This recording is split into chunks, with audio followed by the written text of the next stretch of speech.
Bienvenue sur Caribéenne et Scientifique. Je m'appelle Maïli, je suis une scientifique originaire de la Caraïbe dont l'objectif est de t'aider à évoluer vers la carrière qui te fait vibrer. Chaque mois, tu pourras découvrir des parcours inspirants de scientifiques caribéens, mais aussi de précieux conseils et outils pour ta carrière. Je te souhaite une bonne écoute. Aujourd'hui, je suis ravie d'accueillir sur le podcast Nawel Tournebise. Nawel est une jeune ingénieure agronome de 24 ans. Elle est guadeloupéenne et elle est aussi la fondatrice de Capril.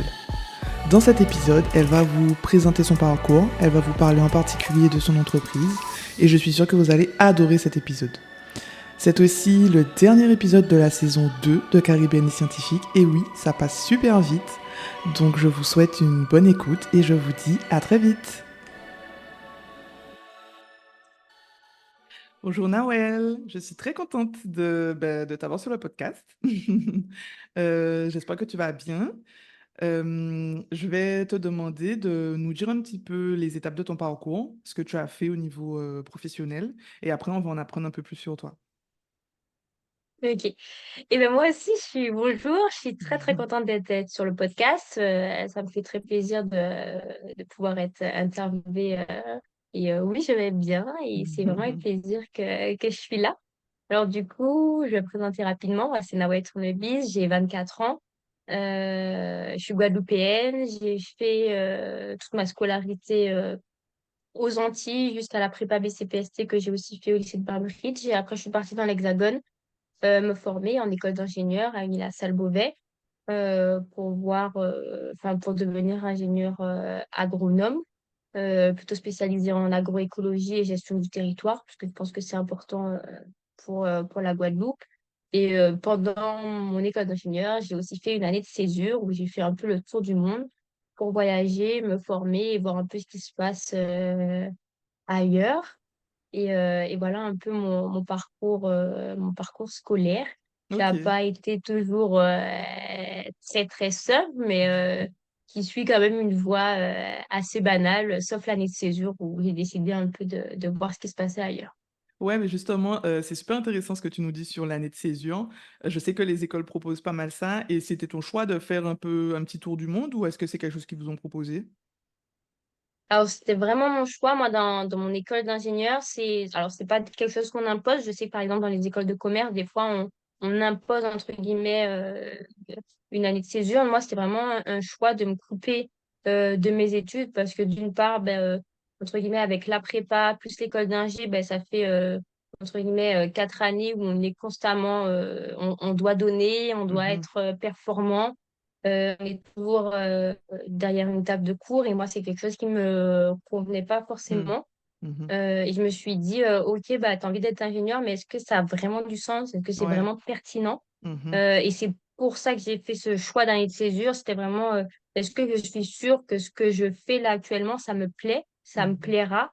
Et est-ce que ça vaut le coup de le faire ou pas? C'était aussi dans cette optique-là. Parce que quand on est derrière, entre guillemets, des écrans, derrière un bureau, devant un tableau, on ne se rend pas forcément compte du travail. Quand on est, entre guillemets, ingénieur agronome, le métier auquel j'aspirais, il faut parler aux agriculteurs. Et en fait, je trouvais que j'avais pas ma place pour donner des conseils aux agriculteurs, alors que moi-même, j'avais pas connu, entre Mhm. guillemets, la dureté du travail, la vraie vie. Ouais. Donc moi, mon stage, j'ai fait un peu, mon année de césure, j'ai fait un peu le tour du monde.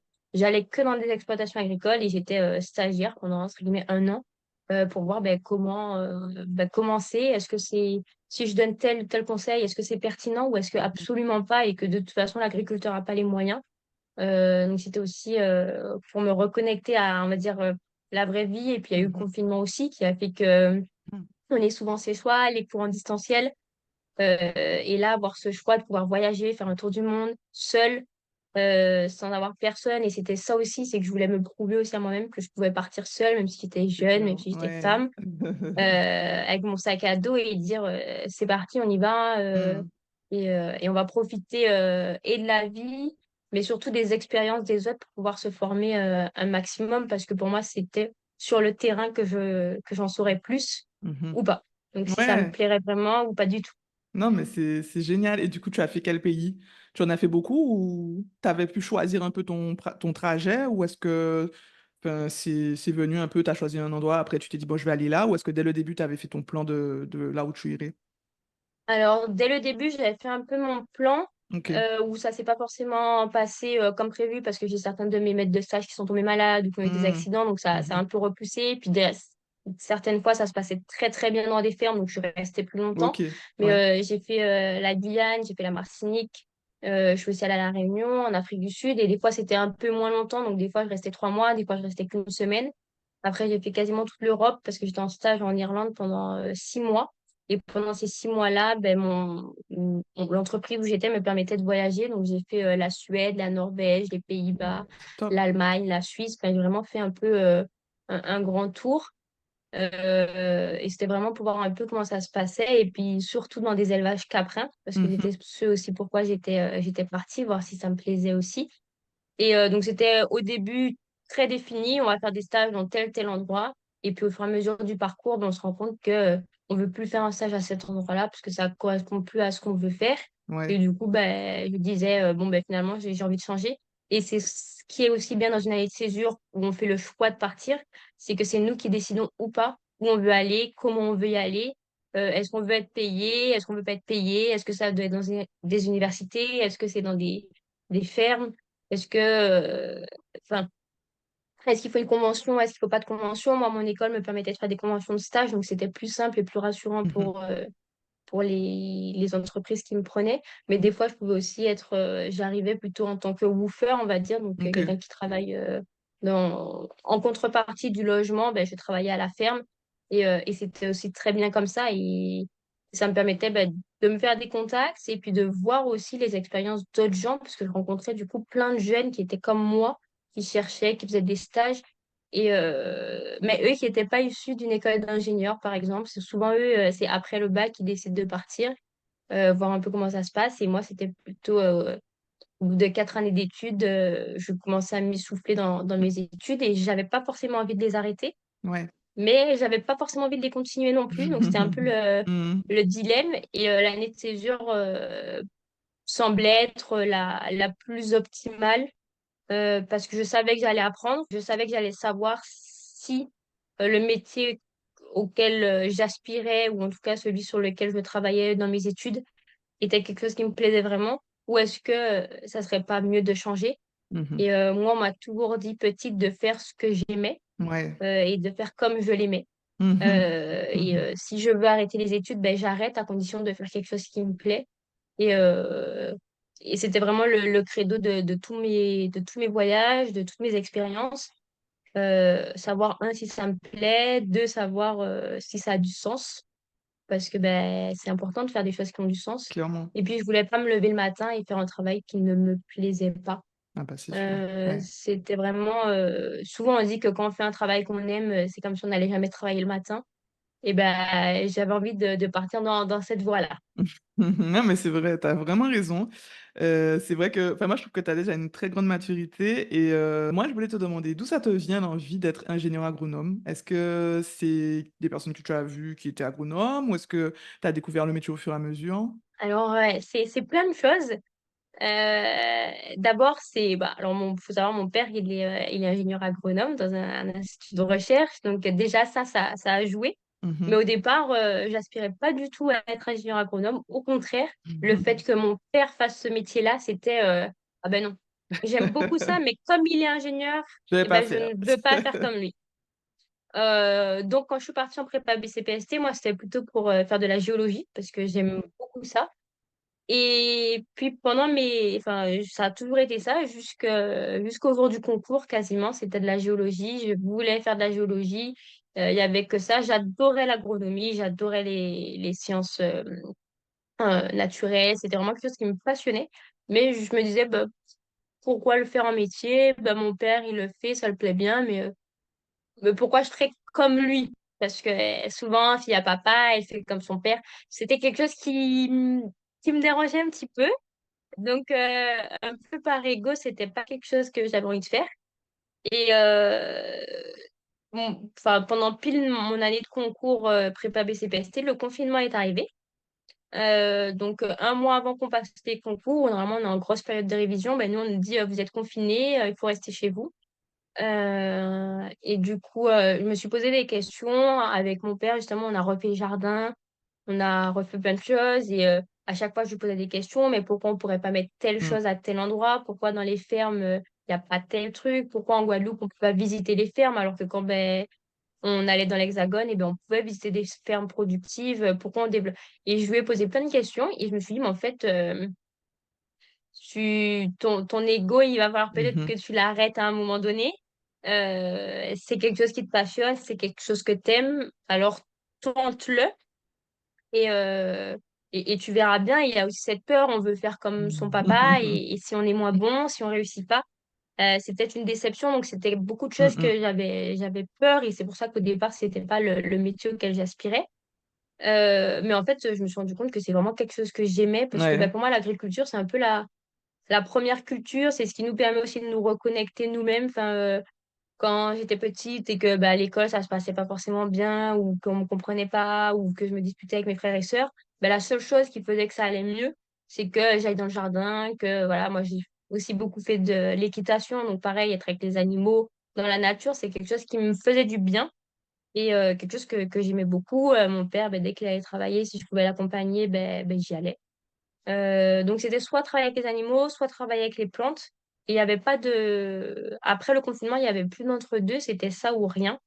Parce que c'était presque comme une évidence. Pendant le confinement, on a aussi vu qu'il y avait des pénuries parce que tout le monde pouvait pas, enfin, en tout cas en Guadeloupe, on pouvait pas recevoir tout ce qu'on reçoit d'habitude en termes d'importation, etc. Et c'est là où la Mm. question me dit, mais pourquoi en Guadeloupe on est autant dépendant? Alors, je ne dis pas et je prétends pas qu'on peut être complètement autonome, mais en tout cas, je pense qu'on peut être un peu moins dépendant des importations et c'est ce Mhm. qui a fait que je me suis dit, non, il faut vraiment qu'on puisse faire quelque chose.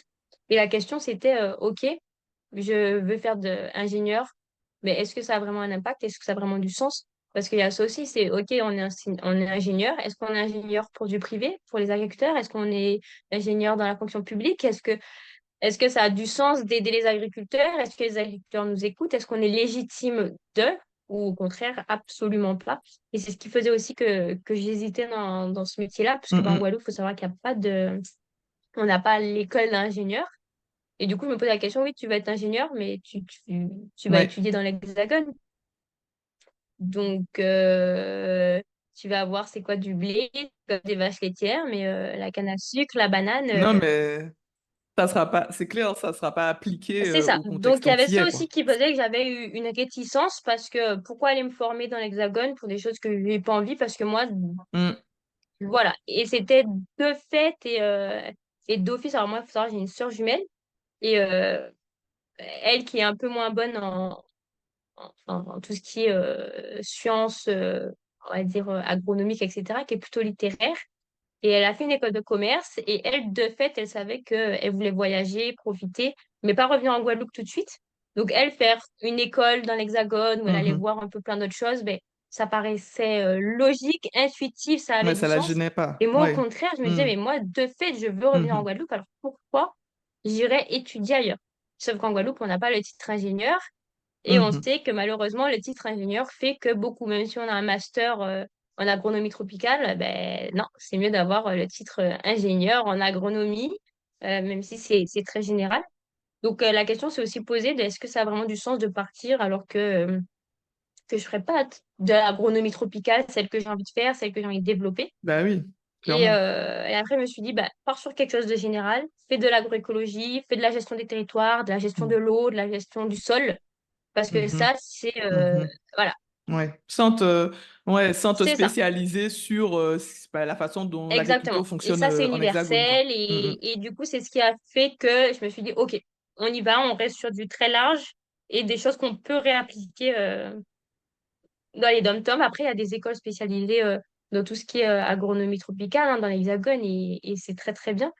Euh, mais ça me semblait aussi pas forcément très intuitif d'aller dans une école dans l'Hexagone pour faire de l'agronomie tropicale. Donc, Mhm.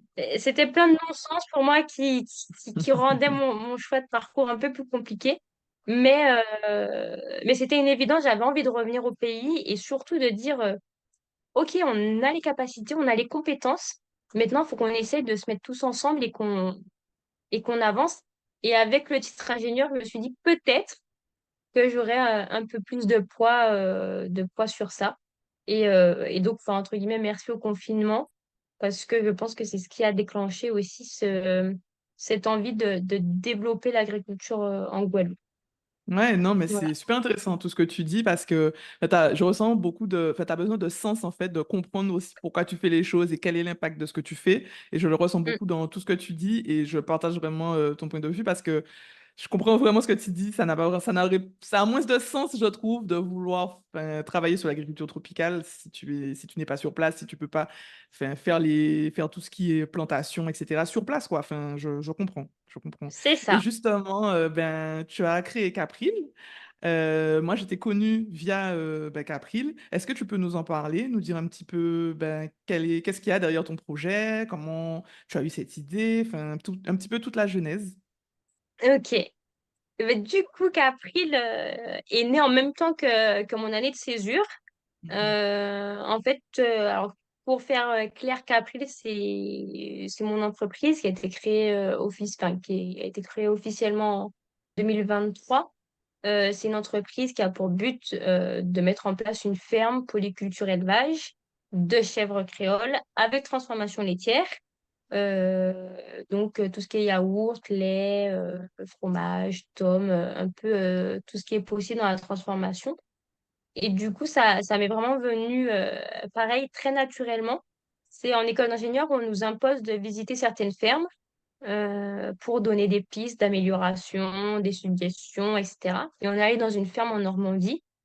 Et en allant sur cette ferme, c'était j'aime beaucoup le fromage de chèvre, naturellement, mais là, en allant dans la ferme, je me suis dit, mais waouh, c'était un éleveur, il avait l'air hyper heureux. Il y avait ses chèvres, on a pu faire la traite. On lui a donné des conseils, il les a pris avec plaisir et je me suis dit, mais enfin, entre guillemets, c'est le métier de mes rêves. Ouais. C'est le métier que je me vois faire, entre guillemets, presque à la retraite, en étant Mhm. quelque chose qui me plaît. Et je me suis dit, Mhm. ok, c'est trop bien. J'aime beaucoup. Ça a été un peu un coup de foudre pour ce Ok. métier-là parce Ouais. que j'avais déjà vu des chèvreries, j'avais déjà vu comment on faisait du fromage, je savais tout ça. Mais cette ferme m'a donné le déclic. Alors, je ne saurais pas dire pourquoi, mais je pense parce que c'était une ferme de petite taille, agréable, qu'on pouvait, en tout cas, nous, dans notre école d'ingénieur, il acceptait qu'on visite, il acceptait de prendre des conseils, il nous donnait des conseils, nous, en tant qu'ingénieurs. Et souvent, on pense que les agriculteurs ne peuvent pas donner des conseils aux ingénieurs, alors que pas du tout, Clairement. c'est des Bah oui. conseils qu'on est censé prendre. Et pour moi, ça a été vraiment ouais, le coup de cœur.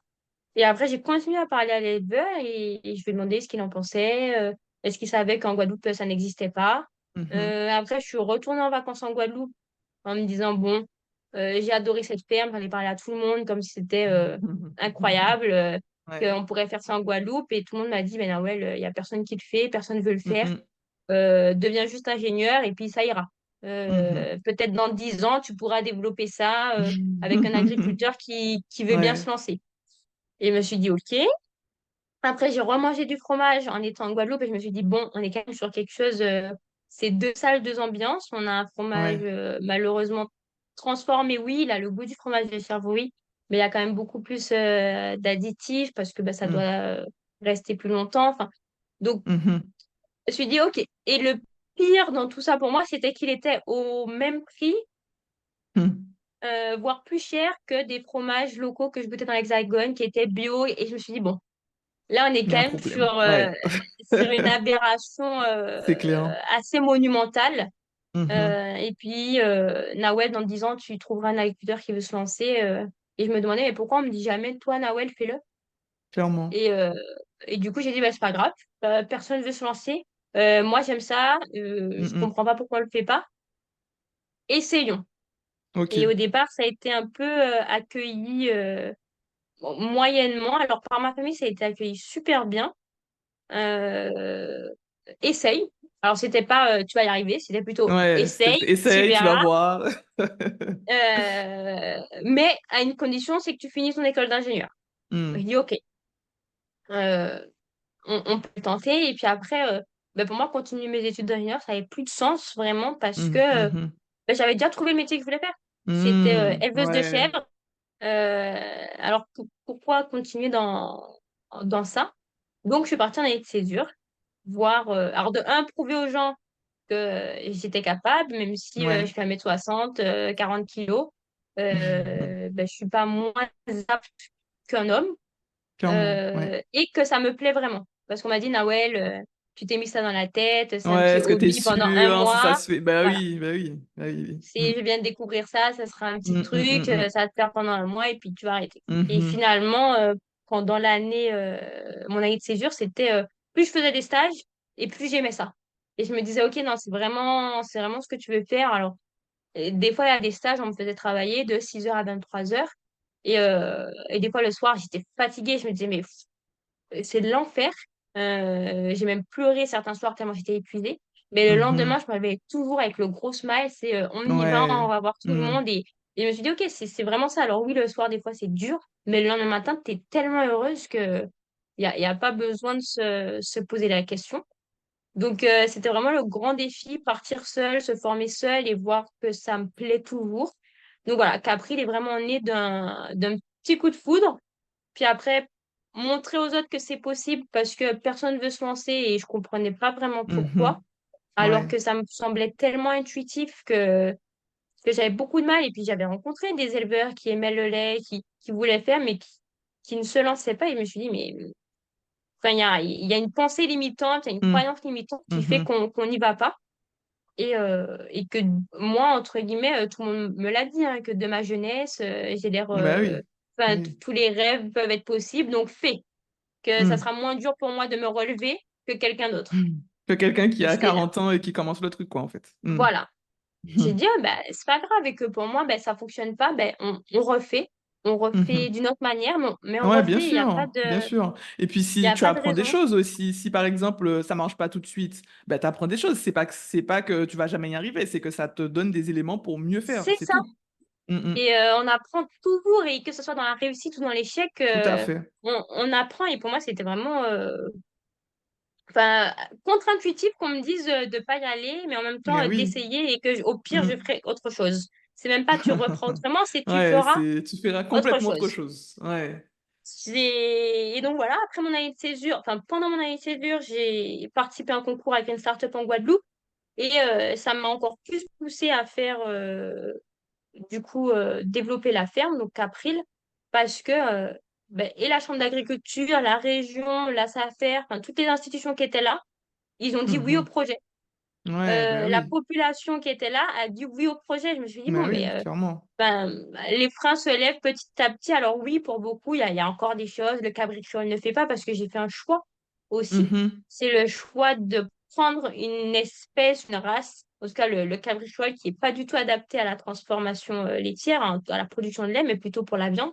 Mais c'est de la choisir elle plutôt qu'une autre race pour enfin, non, trois raisons. La première raison, et c'est toujours parce que c'est un animal que j'aime, c'est un coup de cœur, Mm. pareil, c'est petit, Mhm. c'est mignon, c'est intelligent, donc c'était vraiment d'abord une question d'affinité.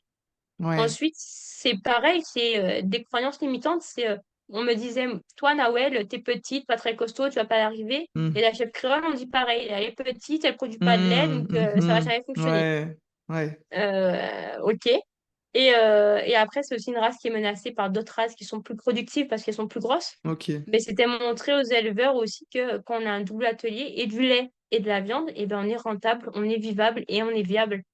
Du haut de mon statut futur ingénieur que j'espérais avoir, ça me permettait de leur dire, si moi je me lance et que j'y arrive, ça sera juste un modèle que tout le monde, j'espère, pourra reproduire avec les moyens du bord, avec les compétences de tous, et qu'on crée quelque chose d'ensemble. Parce que pour moi, c'est une certitude hein, qu'April se sera pas seul et ne doit pas être seul pour que Mm. ça fonctionne. Mhm. Il faut que, entre guillemets, il y ait 5-6 April pour qu'on puisse mutualiser nos compétences, pour qu'on puisse mutualiser les coûts. Parce que c'est ça Mhm. aussi, tout Oui, le bah monde pense oui. que on fait pas de transformation laitière parce que ça fonctionne pas. Non, on fait pas de transformation laitière parce que ça coûte cher de faire de la transformation laitière. Donc c'était vraiment, vraiment ça. Et après, on a une césure, c'était OK. Qu'April, c'est même plus, c'est plus un projet de césure, c'est plus un projet d'école, c'est vraiment un projet Ouais, de vie. c'est une Et entreprise aussi que tu as voilà, créée, quoi. c'est Mhm. ça. Et le credo que je disais à tous, c'est vivre et faire vivre de ma passion. Parce que moi, je veux Mhm. pouvoir vivre de ça, mais je veux pouvoir faire vivre aussi, que ça soit l'économie locale, que ça soit d'autres agriculteurs. C'était vraiment un truc. C'est peut-être prétentieux de le dire, mais que tout le monde pourrait réutiliser éventuellement Mhm. pour qu'on puisse développer quelque chose de durable. Parce que seul, oui, on va vite. Oui, oui. Ensemble, on ira très, très loin. Et c'était vraiment ce que je voulais faire comprendre. Et puis après cette année de césure, ben, je me suis dit, OK, tout a repris du sens. J'ai qu'April. Je sais ce que je veux faire. Je peux continuer tranquillement ma dernière année d'études parce que ça aura du sens.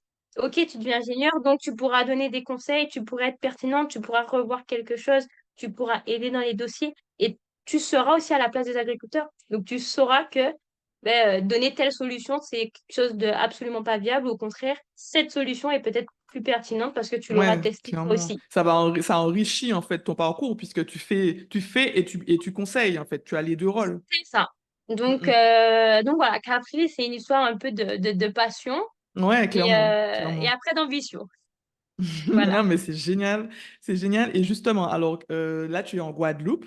Le projet, où ça en est? Est-ce que tu as pu déjà commencer un petit peu à Enfin, je sais pas si c'est parce que tu nous as parlé du projet. Est-ce que tu as déjà pu mettre en œuvre ce projet ou est-ce que tu es encore en train de rechercher des financements, de t'établir, de mettre en place les choses? Alors, le projet est en phase, on va dire, d'installation.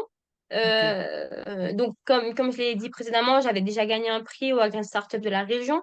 J'ai aussi Mhm. gagné un prix au niveau national au Salon de l'agriculture, ce qui a permis d'avoir une grosse visibilité. Oui, Mais pour le moment, le projet est toujours en phase de développement. Alors, en termes de financement, a priori, ça sera des subventions, la dotation jeunes agriculteurs, donc des choses qui peuvent se faire, alors pas rapidement, mais qui peuvent se faire une oui. fois qu'on a un projet, une fois qu'il est établi, le business plan est établi aussi. Mais en fait, pour faire fonctionner un projet agricole, il faut du foncier.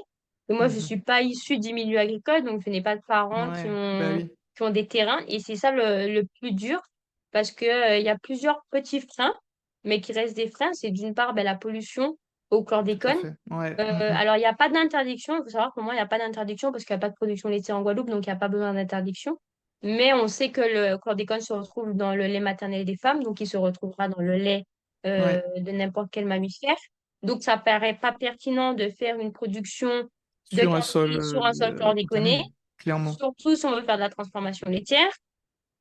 Donc, il y a ce premier frein qui fait que, il y a pas mal de terrains qui sont des terrains agricoles qui pourraient avoir un gros potentiel, mais qui sont de fait éliminés par cette pollution. Hmm. Ensuite, il y a l'aspect où je dois avoir de l'eau et de l'électricité à proximité. Et en soi, c'est pas un vrai frein, dans le sens où je peux m'engager et la région, le département peuvent s'engager à payer l'arrivée d'eau et d'électricité sur un terrain agricole. Le problème, c'est les autres agriculteurs, souvent dans des GFA ou dans des regroupements ou dans des grands lots agricoles, c'est que quand on fait venir de l'eau potable et de l'électricité, il y a cette peur de reclasser un terrain agricole en terrain constructible. Hmm. Et comme ça a déjà été fait par d'autres, Ouais. il y a cette grande hantise que moi je comprends parce que ben, j'aurais été embêtée à la place des agriculteurs. Ils ont 150 hectares, ils sont prêts à donner 10 hectares à un agriculteur. Et finalement, en plein milieu de leurs 150 hectares, c'est c'est malsain. Il y en a qui jouent pas le jeu et qui font ça. Et du coup, là, il y a de plus en plus de réticence sur ces reclassements en terres constructibles parce que c'est ce qui détruit aussi le monde agricole. C'est qu'on Bien reclasse sûr. pour Bah pouvoir oui. construire. Au départ, on achète Ouais. le terrain pas cher. 2 ans après, on le reclasse et puis après, on le revend 3 fois plus 5, cher. 6. Voilà. Ouais. Ah oui, même plus. Voilà. Malheureusement, Ouais. la terre agricole est vraiment pas chère. Donc, Hmm. quand on la revend après en terre constructible, donc pour ça, c'est très dur pour les agriculteurs de faire confiance. Et puis après, il y a aussi le fait que je suis jeune, que je suis une Hmm. femme.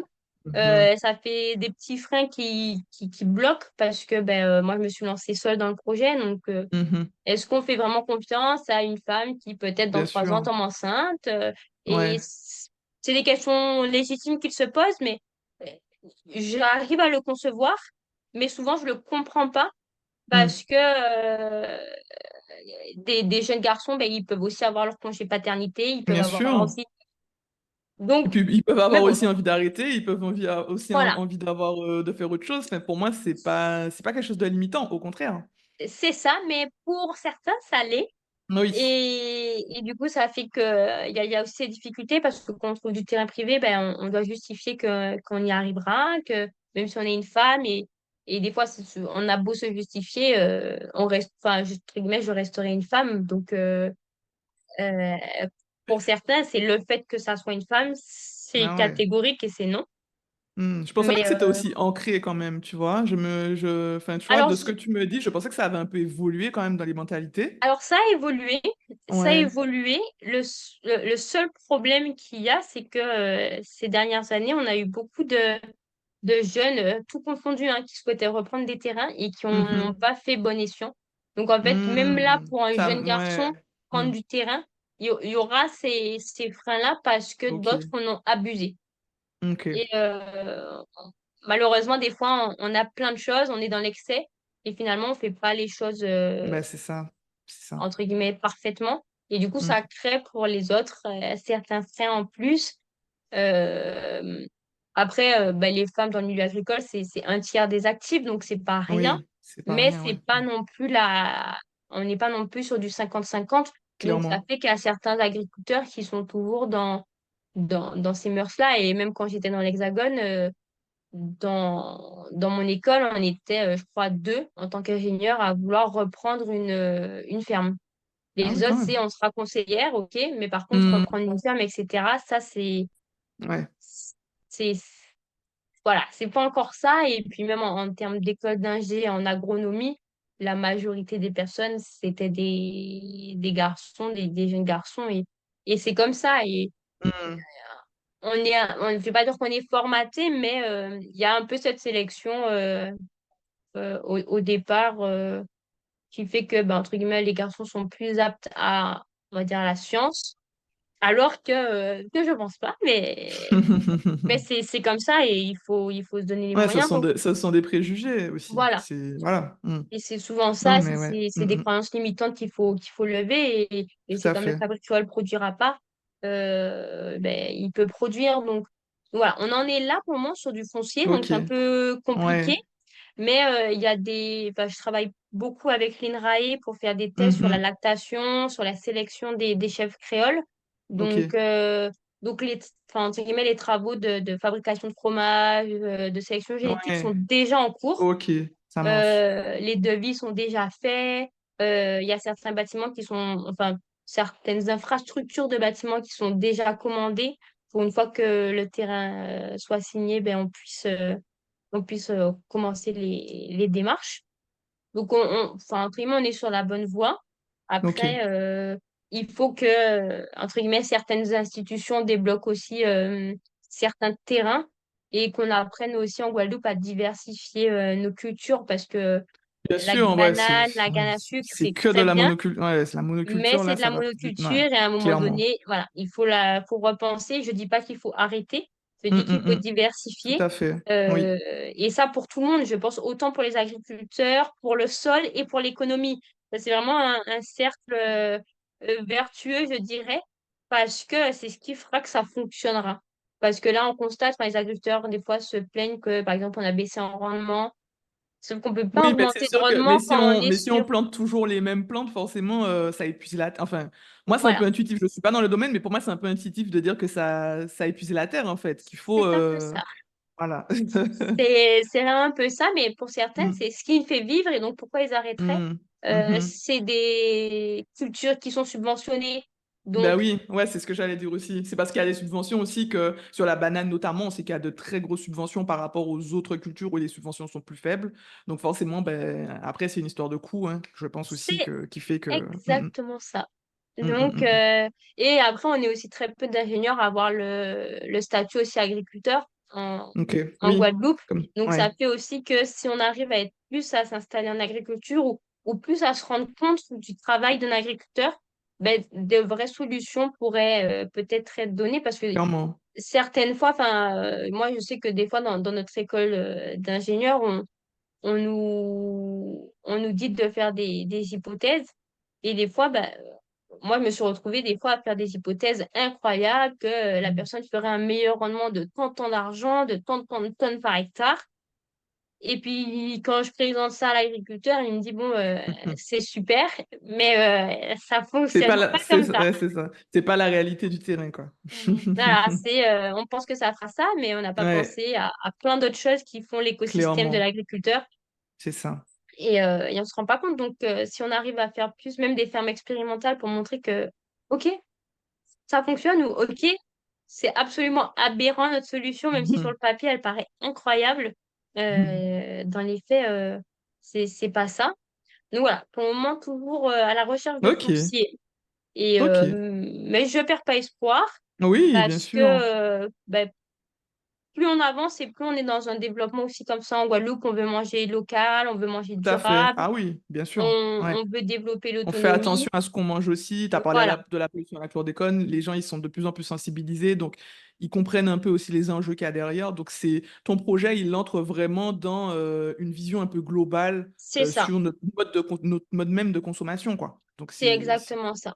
Et puis, bon, je sais pas si on peut en parler, mais même avec tout ce qui est vitière, etc., on se rend compte Ah qu'en fait, oui, la bah production oui, locale, bien sûr, des fois, bien sûr. elle coûte pas, enfin, souvent on dit oui, mais si on produisait localement, ça coûterait plus cher. Ben, on se rend compte que plus on fait des calculs et moins c'est le cas, en fait. C'est Clairement. absolument pas ça. Merci beaucoup, Nawel, pour tout ce que tu nous as dit déjà sur Capril. Ma prochaine question, tu sais, j'aimerais bien qu'on retourne pardon, sur le concours Green Startup, que tu nous dises un petit peu comment ça s'est passé, l'expérience, comment tu l'as vécu. Bah, surtout, tu as remporté le prix, c'est le prix de l'innovation, si je ne me trompe pas. Du coup, enfin, quelle visibilité tu trouves que ça t'a donné, un petit peu comment tu as ressenti un peu tout ça, toute cette expérience? Avec plaisir, déjà, c'est vraiment un plaisir. Mais du coup, un Green Startup 2024, donc du Salon de l'agriculture, du Salon international de l'agriculture. Euh, alors, pour pouvoir y participer, il fallait avoir déjà remporté soit un Green Startup, soit avoir déjà participé à des concours pour avoir un projet assez développé. Parce que pour les Green Startup régionaux, en général, enfin, on peut juste avoir l'idée projet et après on développe le business plan, etc. pendant le concours.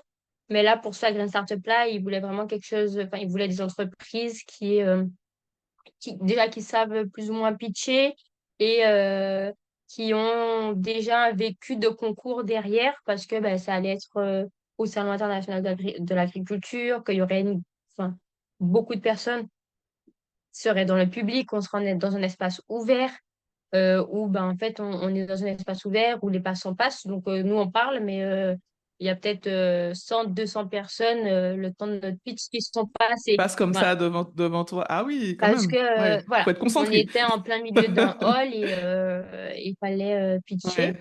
Ouais. Donc, déjà, pourquoi avoir participé au pitch et Oui, au concours du salon de l'agriculture? Ben, c'était toujours dans une envie de comprendre pourquoi nous, on se pense moins bon ou en tout cas, on tente pas d'aller au niveau national que, OK, bah, par exemple, pour mon exploitation, quand je disais, Nawel, c'est déjà fait partout ailleurs, pourquoi tu veux le faire en Guadeloupe? Et la réponse que je répondais tout le temps, c'est pourquoi pas? Et là, c'était pareil, j'ai aussi gagné un Agent Startup en Guadeloupe, alors pourquoi moi, je pourrais pas éventuellement demander pour postuler au Agent Startup national? Pour quelles raisons enfin, et de quel droit, entre guillemets, j'avais pas le droit d'y être moi aussi.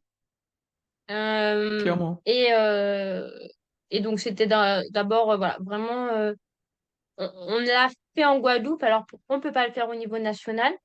Mhm. Parce que je pensais que mon idée n'était pas forcément moins bonne qu'une autre. Alors, je dis pas que c'est la meilleure, mais je pense pas qu'elle est moins enfin, entendable que d'autres. Donc, il y avait déjà ça. Puis après, il y avait le défi aussi personnel de montrer aussi que, alors oui, on est français, oui, on est un dom-tom, oui, je suis complètement d'accord avec vous, on a des spécificités, mais on a aussi des particularités qui permettraient aussi à Tout à l'Hexagone fait. peut-être de développer ou de repenser certaines choses. Bien Euh, sûr, bien sûr. qu'on a tous à apprendre en fait de tous les territoires, peu importe leur insularité ou pas. Et Mhm. voilà, donc après, ça a été de grandes discussions entre les organisateurs, entre aussi les organisateurs de la Green Startup Guadeloupe. Est-ce que ça valait le coup? Est-ce que j'allais pas justement Mm. euh, Mhm. mettre en péril l'image qu'on Ah avait? ouais. À ce point-là, parce que moi, je t'avoue que moi, quand j'ai vu enfin, j'ai vu ton pitch et j'ai vu après que tu avais gagné, je me suis dit, ah, mais c'est super, c'est une reconnaissance incroyable pour, ben, même pas que la Et Guadeloupe, les Antilles, les dom-toms, tu vois, moi, je l'ai vécu comme ça. Je l'ai pas vécu en mode, ouais, tu vas aller mettre ton projet au milieu des autres, et tu vois, moi, enfin, d'un regard extérieur, c'est comme ça que je l'ai vécu, complètement. tu vois. Après, bon, Mais ça reste un risque parce que si ça fonctionnait pas, bien si sûr. j'étais pas à l'aise, si ça aurait pu aussi casser Oui, c'est tout, sûr, c'est sûr. tous les codes ça a fonctionné en Guadeloupe, mais on lui avait bien dit ça fonctionne pas au national. Et c'était ça aussi, c'est est-ce que Hmm, on peut je avoir comprends. les épaules de se dire on tente, même si on sait on va pas forcément gagner et que c'est pas grave. Et moi, j'y suis allée plutôt dans l'optique de ça va m'apprendre toujours et j'y vais Mhm. pour gagner, oui, mais j'y vais aussi pour montrer qu'on est Oui. là, qu'on existe. Mais c'est ça que j'allais te dire, parce que si toi, tu n'y vas pas, on va dire qu'il se passe rien, en fait, Ben, dans les dom-toms. Tu c'est vois, c'est ça aussi le truc. C'est ça le risque pour moi, qu'il y c'était a aussi ça derrière. et que ben, ça faisait longtemps, enfin, depuis qu'ils ont créé les Agri Startup, en Guadeloupe en tout cas, parce que Agri Startup, ça existe depuis plus de 10 ans, mais en Guadeloupe, il y a eu que 2 éditions. Euh, Ah c'est oui, vraiment très, très ok. récent. Euh, ben, une fois qu'on a lancé les éditions, pourquoi on continue pas? Pourquoi il n'y a pas cette suite? Ah, peut-être 3 éditions d'ailleurs. Mais pourquoi nous aussi, on n'est pas présent sur la scène nationale? Alors de un, c'est parce qu'il y a un billet d'avion à payer. Il y a pas mal de choses Ouais, qui c'est sûr, rentraient clairement. en jeu. Mais je partais déjà pour le sein de l'agriculture et donc je me suis dit, mais en fait, donc c'est l'occasion, Hmm. c'est Ah oui, il y aura pas de perte d'argent bien parce que sûr. c'est pendant un salon, j'y suis aussi. On le tente et on voit bien. Et puis surtout, c'est des concours qui nous permettent d'apprendre beaucoup, que ça soit sur nous, que ça soit sur les autres, et de développer notre projet, de challenger le projet aussi. Et pour moi, c'est très important de challenger, de toujours pousser un peu plus loin, de savoir bah, quelles sont les limites, soit de ma pensée, soit du projet en lui-même, parce que bah, il y a forcément des limites. Et ça permet d'aller Bien plus vite sûr. sur ça parce qu'on challenge, parce que voilà. Donc c'était un peu pour ça que j'y suis allée, pour challenger, voir. Et Ouais. puis après, aussi pour montrer qu'on est là et peut-être rendre fiers Bah les oui, Antilles en bien montrant sûr. que voilà, il y a aussi des pépites, on est aussi là et Clairement. on sait se représenter, on se représente et montrer aussi aux autres personnes qui veulent le faire que c'est possible. C'est ça. Moi, je l'ai plus vécu comme ça, tu vois, d'un regard extérieur, Alors moi, je regardais un peu ce que tu faisais parce que je te suis sur Instagram et quand j'ai vu que tu y étais, je me suis dit, ah, mais c'est trop bien, enfin, tu vois. Sachant que j'avais déjà apprécié ton projet, je me suis dit, ah oui, mais là, tu le mets à un autre level, en fait, comme on dit. Donc, moi, c'est ce que j'ai ressenti d'un regard extérieur. Après, comme tu dis, c'est un risque à prendre, hein, c'est sûr. Tu aurais pu être moins à l'aise, tu aurais pu, enfin voilà, il aurait pu se passer plein de choses, mais ça n'empêche pas le fait que tu vois, tu as osé le faire. Rien que le fait d'avoir osé le faire, pour C'est moi, c'est ça. déjà une action, c'est déjà une reconnaissance Pour en moi, ben, soi, tu vois. c'était ça qui comptait. On dit souvent qui tente pas perd sa chance, ben, qui ose pas gagne pas. Ben, c'est vraiment ça. C'est il faut y Bah aller ouais. et puis au pire, enfin, moi, c'est ce que je dis. Au pire, on perd. Mais Mais c'est ça. Et voilà. au mieux, tu gagnes. Et tu as Et gagné, tu vois. Donc, voilà. au final, Au loto, c'est ben, entre guillemets tous les gagnants, ils ont tenté leur chance. Ben, il faut bien c'est la ça. tenter, hein. Enfin, entre guillemets, à un moment donné, il faut. Alors oui, c'est dur, oui, c'est du temps investi. On peut pas toujours gagner. Mais le but, c'est ce que je dis toujours, c'est de challenger le projet, me challenger, aller au-delà de ce qu'on pense. Parce que des fois, on a des. Enfin, moi, je sais que en arrivant, que ça soit au premier concours à Green Startup Guadeloupe ou arriver au deuxième concours à Green Startup enfin, l'agriculture, ben, j'avais des convictions, j'avais certaines choses, et puis ben, des experts comptables sont venus ou des avocats m'ont dit, mais non, mais ça tu Hmm. oublies, ça, on le repense comme ça. Et on fait pas forcément ce qu'ils nous disent tout de suite, mais ça met sa petite graine dans la tête et puis ça pousse et puis après on se rend compte, ok, j'ai compris ce qu'il voulait dire et je peux changer. Et moi, c'est vraiment ça, on dit souvent qu'il faut pas forcément parler de son projet, et ben moi, au contraire, je fais partie de ces gens qui, j'ai envie d'en parler parce que j'ai envie qu'on me challenge, j'ai envie qu'on me pose des questions, j'ai envie qu'on me pose des cols. Parce que c'est comme ça que on avancera et c'est comme ça que les choses se développeront aussi. Parce que si moi j'ai un souci, je sais que les 10 autres agriculteurs qui veulent s'installer, ils ont le même. Et si on est 10 à essayer de trouver une Clairement. solution, on ira sûrement Mais oui. un peu plus loin que si je suis toute seule à essayer de chercher ma solution dans mon coin, à ne pas comprendre pourquoi, en sachant qu'on n'a pas tous les mêmes points de vue, qu'on n'a pas tous les mêmes vécus, on n'a pas tous les mêmes expériences. Et c'est vraiment Mhm. tout ça qui fait qu'on va loin.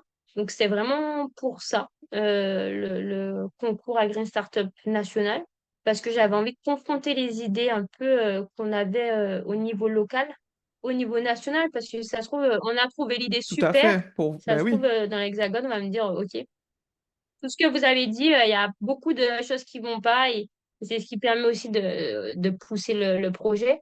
Et puis après, quand j'ai vu la reconnaissance Mais oui. derrière, où tout le monde était fier, j'ai reçu plein de messages, je me suis dit, Mhm. OK, Ouais. OK, ça a vraiment du sens.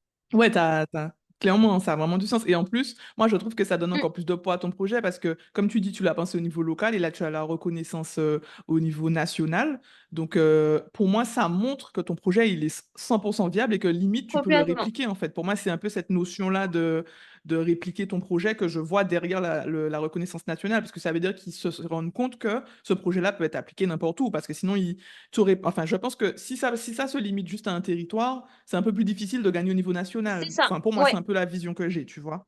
Donc, ça veut dire ils se sont rendus compte des points forts de ton projet et que du coup, tout ça, ça montre que ton projet est viable et qu'il fonctionne et que ben, il faut y aller, quoi. C'est tout. Enfin, moi, c'est un peu ça que j'ai vu quand tu as présenté, quand tu as pitché, quand tu as eu. Enfin, quand ils ont dit ton nom, je me suis dit, waouh, mais c'est génial, tu vois. Je me suis dit, ah ouais. Tu vois, j'étais trop contente. C'était pas moi, mais j'étais trop contente, tu vois. C'est comme si c'était moi. mais c'est vraiment Donc, ça. non, vraiment, ça. Ouais, ça. Enfin, tu vois, en fait, je pense qu'aux Antilles aussi, on a beaucoup ce besoin, je pense, hein, et c'est aussi pour ça que j'écris le podcast. On a besoin d'avoir des personnes qui nous inspirent, qui nous montrent que c'est possible, qu'on peut y arriver. Parce que je trouve qu'on n'a pas assez de modèles de personnes qui réussissent, en fait. Donc, c'est difficile de voir Enfin, en tout cas, il y en a, mais on les voit pas, tu vois. Et c'est aussi pour ça que je fais le podcast pour montrer des personnes qui ont réussi, qui font des choses et qui essaient de faire évoluer en fait ben, toutes nos pensées limitantes, de montrer que tout ça, ben non, c'est juste dans nos têtes et qu'on peut y arriver, quoi. C'est tout. C'est exactement ça. C'est que, ben, et puis quand on n'a pas d'exemple, comment savoir que c'est aussi possible? C'est ça. Mais oui. Tu te dis que ben non, tu vas pas aller postuler au concours Green Startup National, personne ne l'a fait. Ça sert à C'est quoi? vraiment ça. Donc il faut toujours un précurseur, une personne qui se dit bon, allez, on y va, parce que sinon, ben ça va jamais évoluer, quoi, tu vois. C'est ça, et puis, et on a aussi cette peur de l'échec, alors que, au contraire, enfin, moi, j'étais prête, et c'est pour ça que j'étais très, très étonnée d'avoir gagné, parce Mm. que comme c'est un projet qui est fait au niveau local, est-ce qu'ils vont comprendre que, Mhm. il peut être fait un peu partout, parce que le but du projet, alors oui, c'est Clairement. de faire une ferme de transformation laitière en Guadeloupe, ça c'est de fait, ça c'est Capril, mais le but de Capril, c'est créer une filière avec une race résiliente, une race qui est adaptée. Et ça, peu importe où on est, et puis dans le monde entier, hein, très honnêtement, on peut le faire. Clairement. Le but, c'est de créer des filières durables, résilientes et locales. Peu importe où Mhm. on est, c'est comme ça qu'on doit voir les choses. Et puis notamment à cause de tout ce qui se passe à l'heure actuelle avec le changement climatique, les risques, etc. Il faut qu'on Clairement. utilise nos races qui sont adaptées en fonction du milieu, de la saison et Ah de plein oui, de spécificités.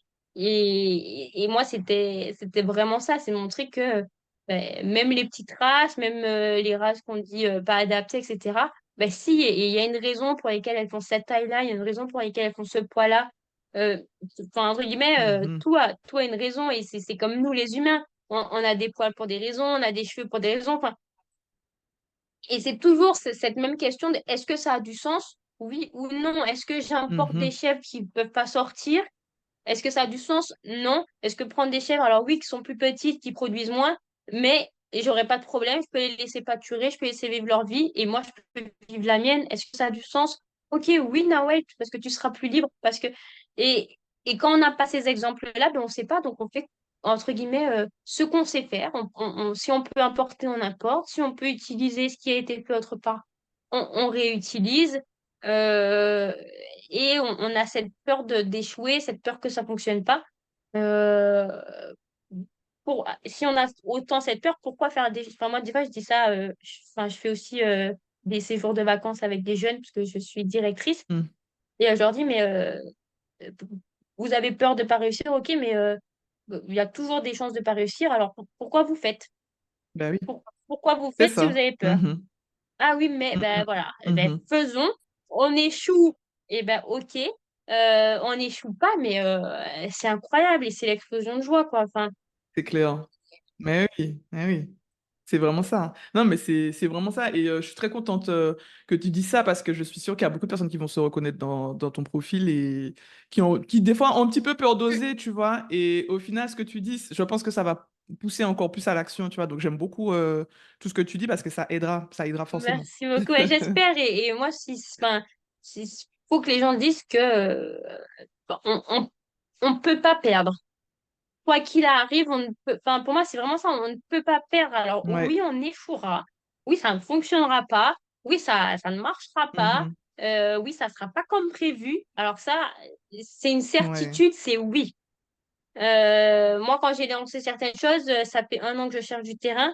Il y a 1 an, je disais que dans 1 an, je serais déjà en train de faire de la production de fromage. Ben là, je suis toujours à la recherche du frontière. Bien Alors sûr. oui, il y a des choses qui fonctionnent pas, oui, mais j'ai pas perdu. J'estime que j'ai Non, pas ouais. perdu et j'ai fait d'autres concours où j'ai pas gagné. Mais j'ai beaucoup appris et pareil, j'ai pas perdu parce que j'ai tenté, parce que ça m'a permis d'avoir une autre approche de certains concours, que on n'est Mhm. pas Tout à fait. on n'est pas juste quelqu'un qui fait des concours et c'est pas juste un projet, c'est aussi un projet de vie, c'est aussi un projet de filière, c'est un projet. Et donc on ne peut pas perdre. On ne peut pas toujours gagner, c'est une certitude, mais on ne peut pas perdre. Et si on pense qu'on va perdre, à quoi ça sert? Si on arrive en se disant qu'on va pas y arriver, Et c'est pas la peine, voilà. autant pas faire. Si on se met déjà ça en tête. Mais pour revenir sur le foncier, moi je me pose une question parce que je t'ai entendu parler du fait que c'est très compliqué. C'est pas possible, ça n'existe pas les systèmes où tu as déjà quelqu'un qui est établi et tu peux venir et utiliser un petit bout de son terrain pour commencer à tester, commencer à mettre en place les choses. Tu vois, un truc un peu préliminaire, c'est pas fait en Guadeloupe, c'est pas quelque chose qui est Alors, habituel. Parce que je me dis, ça peut simplifier un petit peu les choses. Alors, c'est pas forcément habituel, mais c'est possible et souvent dans les familles, c'est ce qui se fait. Ok. Euh, Entre connaissances aussi, c'est ce qui se fait et c'est ce qui aurait pu se faire aussi pour mon projet. Et par Mhm. exemple, dans l'Hexagone, c'est comme ça un peu que ça fonctionne. Le seul hic qu'il y a, c'est que pour faire de l'agro-transformation, en tout cas par du fromage, il faut un labo de transformation qui coûte entre guillemets très cher. Mhm. Ouais. Et il faudrait que ça soit l'agriculteur sur le terrain actuel qui fasse les demandes de subvention pour que ça soit subventionné. Et c'est ce qui D'accord. fait qu'il y a ce Ok. gros frein-là aussi, c'est que malheureusement, comme c'est le premier, il y aurait eu un autre atelier de transformation laitière en Guadeloupe, j'aurais sûrement fait comme ça et j'aurais emmené mon lait Mhm. dans ce labo Mhm. pour le transformer. Mais là, il n'y a pas ça. Et du coup, pour avoir moi les dotations et les subventions pour pouvoir payer mon labo, enfin, c'est un labo qui coûte quand même plus de 100 000 euros, euh, eh ben, il me faut un bail. En fait, il me faut un bail pour pouvoir demander des subventions. Et pour, par exemple, être affilié à la MSA, pour avoir le numéro d'éleveur, etc., il faut avoir une preuve qu'on a tant de terrain. Alors, on peut avoir des mises à disposition de terrain, ça c'est possible. Mais pour avoir des subventions, et ben, les mises à disposition, ben, ça n'a pas de valeur pour eux. Donc, il faut vraiment Ok, je soit un comprends. bail, soit Ok. un titre de propriété, soit une location. Et ça, c'est vraiment juste pour une question de subvention. On n'aurait pas été, enfin, si d'autres agriculteurs dans 5 ans veulent s'installer, ils pourront. Parce que si on Hmm. arrive à faire ce système-là, ben, s'il y a un labo qui est mutualisé, peu importe où ils s'installent, ils n'auront pas besoin de mettre autant d'argent sur la table au Dès le départ. début, c'est ça, exactement. Ok, ben je comprends mieux. Et justement, ben j'arrive sur la question un peu sur la vision que tu as pour Capril. Ça tombe vraiment bien puisque c'est un peu la suite de la question. Donc, de ce que je ressens, j'ai l'impression que tu veux faire quelque chose qui va servir à tous les futurs Mm. agrotransformateurs, agriculteurs. Je mets les deux un peu dans, puisque c'est un peu, voilà, c'est deux métiers différents, mais j'ai bien compris que c'est Mhm. complémentaire. C'est quoi ta vision pour Capril dans 5 ans? Comment tu vois justement Capril Et dans ben, 5 ans? ce que j'aimerais et ce à quoi j'aspire, ce que je vise, c'est que Capri ait créé un cahier des charges de transformation laitière pour que tous les agriculteurs qui souhaitent se mettre dans cette démarche-là puissent avoir, entre guillemets, la méthode, la démarche à suivre, qu'on ait au moins Mhm. 3 labos de transformation mutualisés sur les territoires et qu'il y ait une Ouais. collecte de lait qui se fasse par soit un agriculteur qui veut bien se charger de ça, soit par une entreprise qu'on aura choisie pour faire la collecte du lait, puis la transformation dans les labos dédiés en fonction, ben, soit si c'est du lait bio, soit si c'est du lait de vache, soit si c'est du lait de chèvre.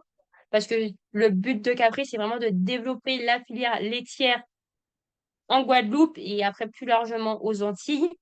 Donc, dans 5 ans, ça serait qu'il y ait au moins un cahier des charges d'établi, qu'on soit peut-être une dizaine d'éleveurs à être lancés ou se lancer dans la transformation ou dans la production de lait en fonction des aspirations de tous, Mhm.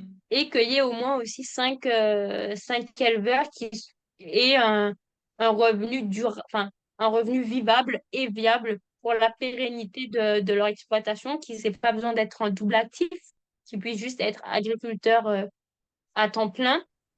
Donc, ça serait vraiment ça, c'est créer, enfin, dans 5 ans, c'est que la filière laitière soit créée et qu'on ait réussi à mutualiser les compétences de l'ensemble des personnes qui veulent se lancer pour créer une filière qui est complètement stable et complètement durable parce qu'il n'y a pas une personne qui a la maîtrise, mais parce qu'on sera tous à avoir la maîtrise de chacun de notre domaine et de mutualiser un maximum parce que ça limite bah, d'une part les coûts, Mais d'autre oui, part le stress. bien sûr. Et Mhm. on sait que Et l'agriculture, puis même pour la vie aussi de l'agriculteur, je trouve que quand tu peux mutualiser, parce que de ce que tu me disais, tu m'as parlé de 6h 23h, je pense que si vous êtes plusieurs, ça peut permettre d'avoir aussi une vie à côté et de se c'est sentir ça, mieux et aussi, ça je permet pense. aussi, bah, par exemple, dans l'Hexagone, il y a des fois des agriculteurs de remplacement.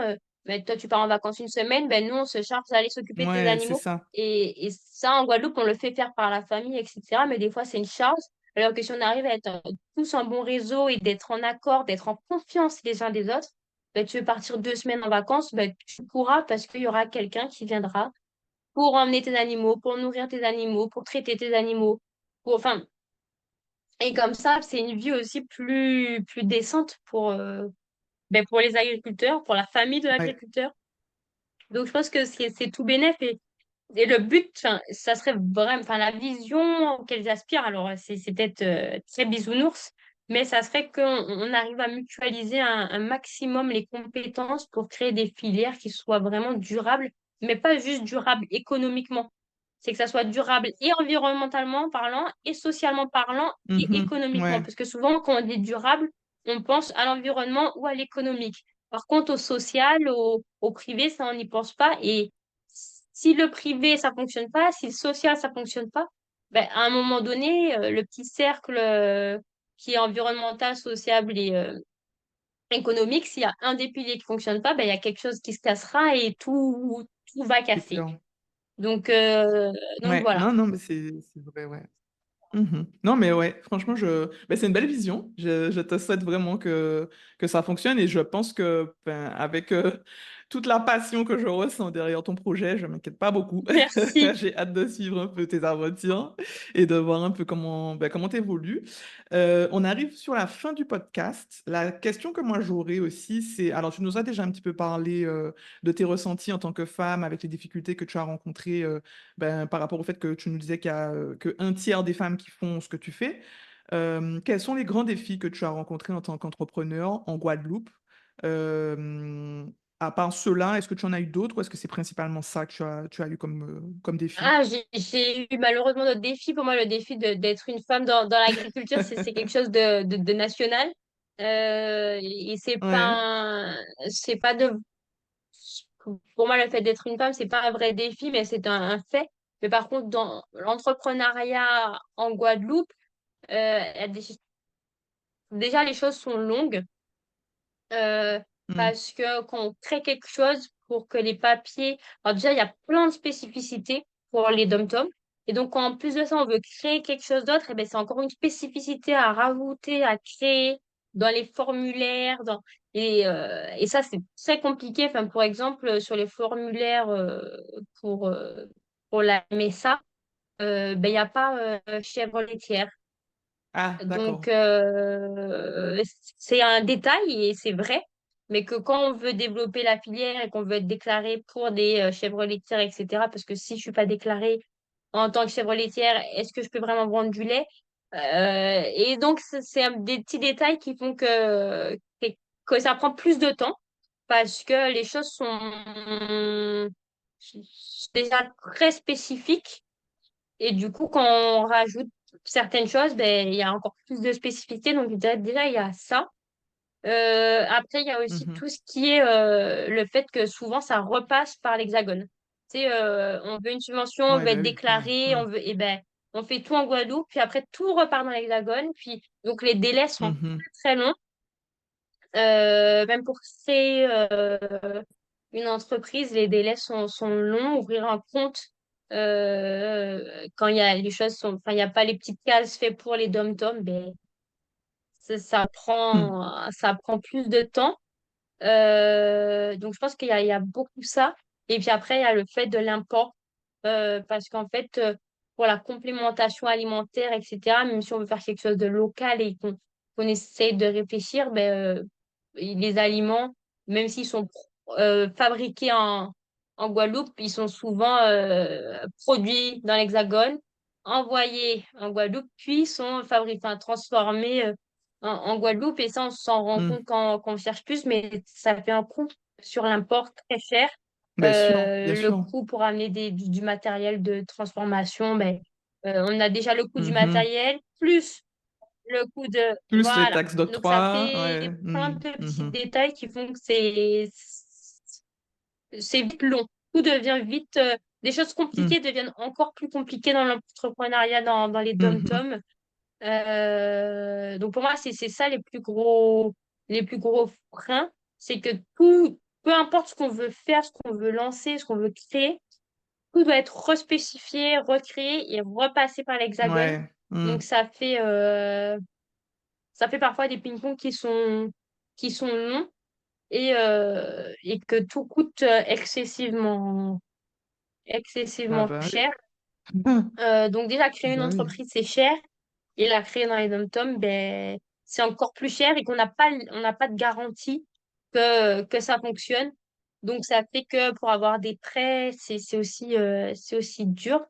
Donc je dirais qu'il y a enfin, pour moi, c'est ça les plus grands défis.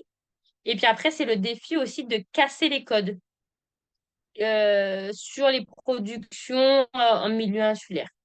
C'est un défi dans le sens où on est tellement habitué à que c'est dur de se dire qu'on peut. Pour moi, c'est ça les grands défis. Ok. Il doit y en avoir sûrement d'autres, mais, Oui, sûrement. mais Mais voilà. non, mais ouais, c'est. Merci beaucoup de nous avoir parlé un peu de ton quotidien, parce que moi j'ai ressenti beaucoup de passion, mais je ressens aussi qu'il y a beaucoup de travail, ce qui est normal, je pense. Mais je pense que tu as encore plus de travail parce que ben, on a des spécificités locales qui font que tout est plus lent, tout est plus cher et donc tout est plus compliqué. Un petit peu. Déjà que c'est compliqué d'être entrepreneur, mais bon, comme je sens que tu es passionné, je suis sûre que ça va aller, que tu vas réussir à y arriver. Mais justement, quand c'est trop difficile, comment tu fais pour garder un peu ta motivation et te dire non, faut que je continue, même si c'est dur, tu vois? Ce que je me dis, c'est que ce que je fais, je le fais vraiment avec passion. Et que c'est pas justement les échecs ou les délais qui feront que cette passion n'existera plus parce qu'elle est bah, pour moi, elle est Mhm. vraiment présente Ouais. et elle m'anime. Ça a vraiment été, comme je dis, un coup de foudre. Donc, c'est vraiment quelque chose que je fais par pur plaisir et pure passion. Alors, des fois, c'est très dur parce que j'ai des moments où, bah, même quand c'est des Mhm. moments hyper joyeux, où, bah, par exemple, je gagne le concours avec une startup, mais que le lendemain, je vois que j'ai 50 messages et que je dois répondre à ces 50 messages, moi, ça a été une Ouais. grande angoisse parce que je m'excusais de ne pas pouvoir répondre vite, qu'on n'a pas le temps. Et quand je suis Mhm. dans ce genre de situation, je me dis, ce que tu le fais avec plaisir et tu le fais parce que ça a du sens pour toi. Donc, continue de faire ce qui Ouais. te fait plaisir et ce qui a du Mm. sens. Alors, parfois, je Mhm. m'excuse de ne pas répondre aux mails, je m'excuse de ne pas Mhm. répondre au téléphone, de ne pas toujours être disponible. Moi, c'est des choses, enfin, j'ai eu, grâce au concours, la notoriété, etc. Et j'en suis très, très reconnaissante. Mais pour moi, faire de la communication, c'est pas mon premier métier, et que c'est très dur pour moi d'être complètement disponible que pour ça, et que pour le moment, j'ai pas les fonds pour pouvoir payer quelqu'un.